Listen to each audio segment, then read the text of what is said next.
Voilà, bonjour à tous, en ce dimanche des Rameaux.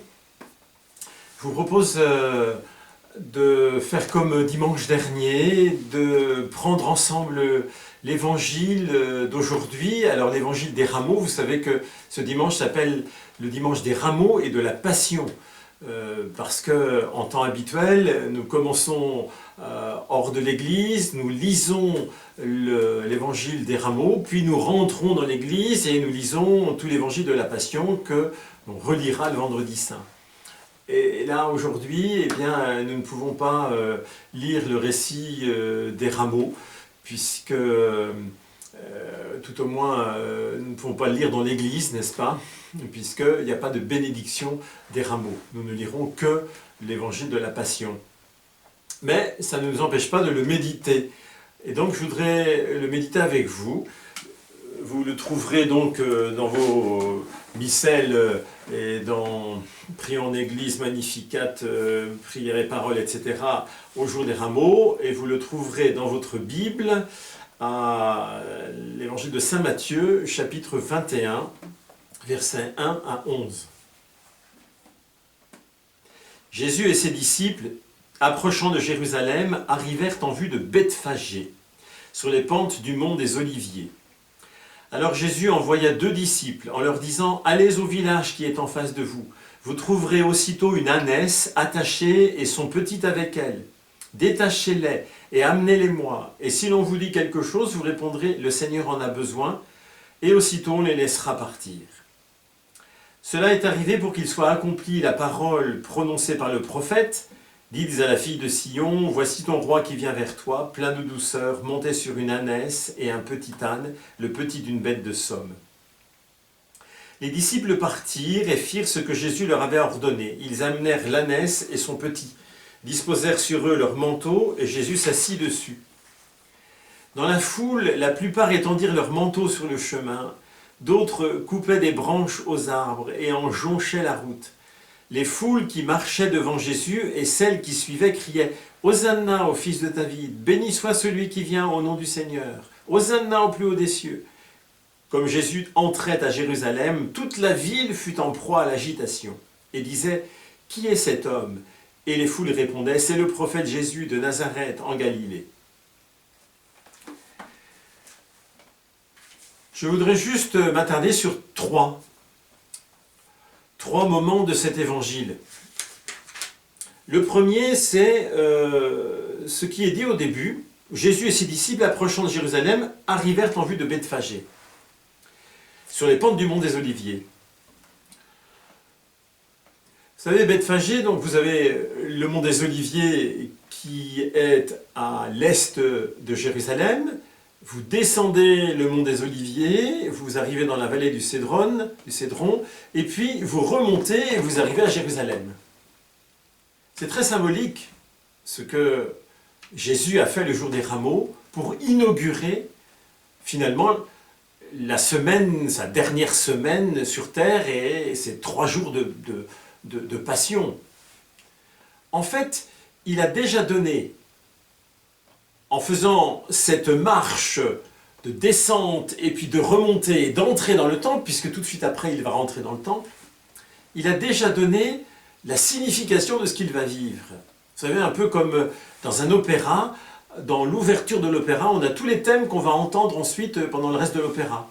Ou bien maintenant, pour prendre une image plus contemporaine, quand vous avez une série dans un feuilleton, et ben, à la fin du feuilleton, on vous donne déjà quelques images de l'épisode suivant. Eh bien, Jésus donne déjà le sens de ce qui va se nouer ensuite. Qu'est-ce qui va se nouer?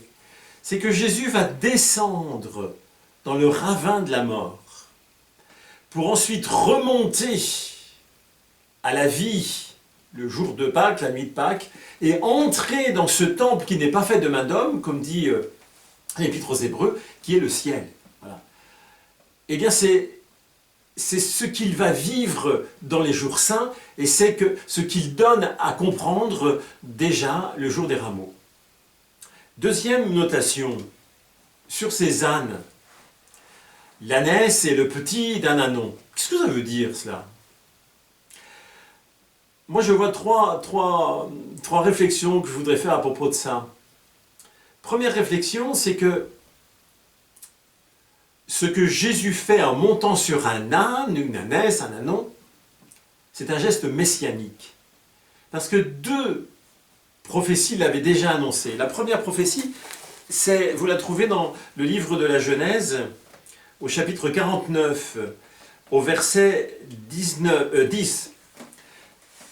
C'est juste avant sa mort, Jacob fait un certain nombre de prophéties sur ses fils. Il bénit ses 12 fils et il fait une prophétie sur chacun des fils. Et sur Juda, il fait cette prophétie. Donc Juda, c'est donc la lignée des rois d'Israël. Il dit ceci: le sceptre ne s'écartera pas de Juda, ni le bâton de commandement d'entre ses pieds, jusqu'à ce que vienne celui auquel il appartient et à qui les peuples doivent obéissance. C'est une prophétie de la venue du Messie. Et qu'est-ce qu'il est dit juste après, à propos de ce Messie? Lui qui attache son âne à la vigne et au cep le petit de son ânesse. C'est étonnant cela, hein? Eh bien, vous avez la deuxième prophétie qui parle aussi d'un âne et d'une ânesse, c'est Zacharie, et d'ailleurs, c'est cette prophétie que cite saint Matthieu en disant « Voici ton roi qui vient ». Alors il mélange deux prophéties, une prophétie d'Isaïe et une prophétie de Zacharie. Zacharie, chapitre 9, « Voici ton roi qui vient, plein de douceur, monté sur une ânesse, un petit âne, le petit d'une bête de somme. » Voilà. Ça nous dit quoi, le fait qu'il soit monté sur un âne? Ça nous dit, et ça disait, pour ses contemporains, ça disait qu'il était le Messie. Deuxième petite notation, c'est que il est dit qu'il est plein de douceur. Monté sur un âne, un ânesse et un petit âne, voici ton roi qui vient, il est plein de douceur. C'est un geste d'humilité. Imaginez un officier romain, l'occupant alors, qui passe sur son cheval là, tout armé, etc., et qui voit cet homme acclamé par la foule sur un âne. Mais il va se dire, mais c'est un roi de pacotille, quoi. C'est un roi de carnaval. C'est pas possible. Eh bien, Jésus montre là qu'il est un roi humble. Je suis doux et humble de cœur. Imaginez quand même, la liesse populaire, on va en parler tout à l'heure, mais pour ce roi qui est du peuple, on va dire. C'est pas un grand, c'est un petit, il est de chez nous, il est comme nous. C'est quand même assez extraordinaire, il devait se dire, voilà, on l'a enfin trouvé, celui qu'on cherchait, il est enfin là, celui qui nous comprend, qui peut nous guider avec justice, parce qu'il est de chez nous, vous voyez. Voilà. Troisième petite notation que je dirais, mais qu'est-ce que ça veut dire pour nous, cette histoire d'âne? Vous savez, cet évangile me tient particulièrement à cœur, puisque lorsque j'ai été nommé curé, pour la première fois, il y a maintenant, je crois, une vingtaine d'années, je suis allé passer quelques jours dans un monastère pour me préparer au ministère qui m'incombait.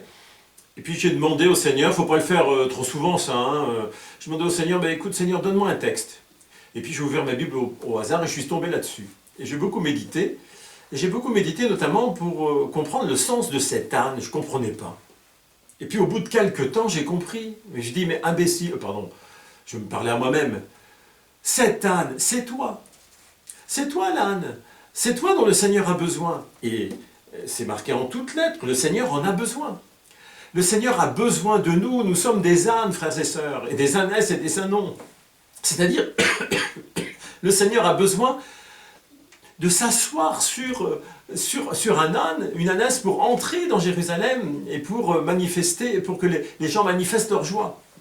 Nous sommes des humbles serviteurs. Un âne, c'est merveilleux, entre parenthèses. Vous savez, un âne, c'est merveilleux. J'ai eu la chance, pendant plusieurs années, de faire chaque été un petit bout de la marche Saint-Jacques, de la route Saint-Jacques, avec des familles, et comme il y avait un certain nombre d'enfants qui étaient un peu petits, on marchait avec deux ânes qui portaient les bagages des enfants. Et je me souviens qu'un jour, les enfants ne s'occupaient pas de l'âne, c'était moi qui l'avais, je marchais devant lui, et à un moment l'âne s'arrête. Donc je pensais qu'ils voulaient brouter, pas du tout. J'essaye de leur faire partir, ils ne voulaient pas.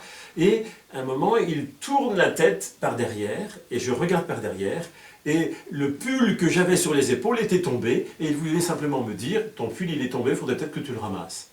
C'est intelligent un âne, c'est fin un âne, c'est plein de sensibilité un âne. Donc lorsque nous disons nous devons être des ânes, ça ne veut pas dire que nous devons être des imbéciles. Non, au contraire, nous devons avoir cette sensibilité, cette humilité, cette douceur, cette bonté, alors peut-être un peu de ténacité, on dit qu'ils sont têtus mais ils sont tenaces, comme les ânes.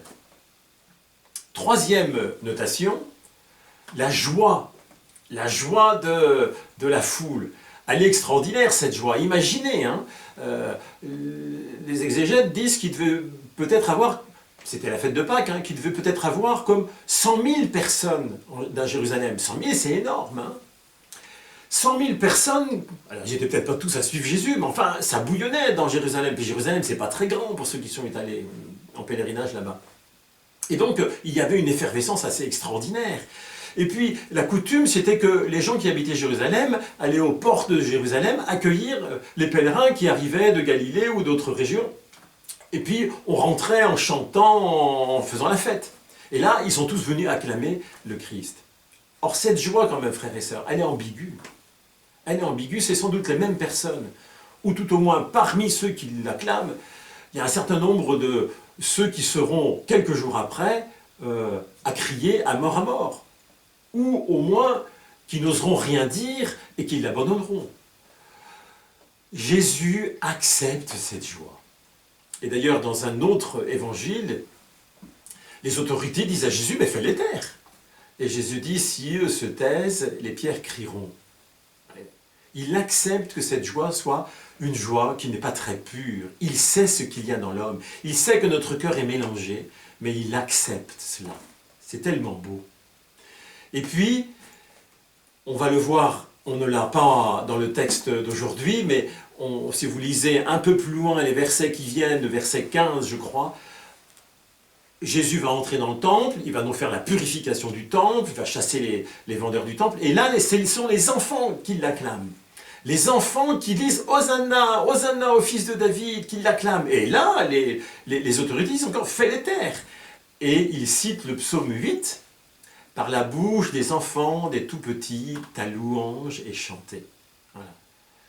Eh bien, frères et sœurs, entrons dans cette semaine sainte avec un cœur d'enfant, avec un cœur simple, avec un cœur qui va contempler le Christ et le suivre d'une manière sans détour, d'une manière, j'allais dire, avec un cœur pur, avec un cœur non mélangé, avec un cœur qui va contempler, qui va s'émerveiller, qui va compatir, qui va souffrir avec le Christ et qui va ressusciter avec lui. Bonne semaine sainte.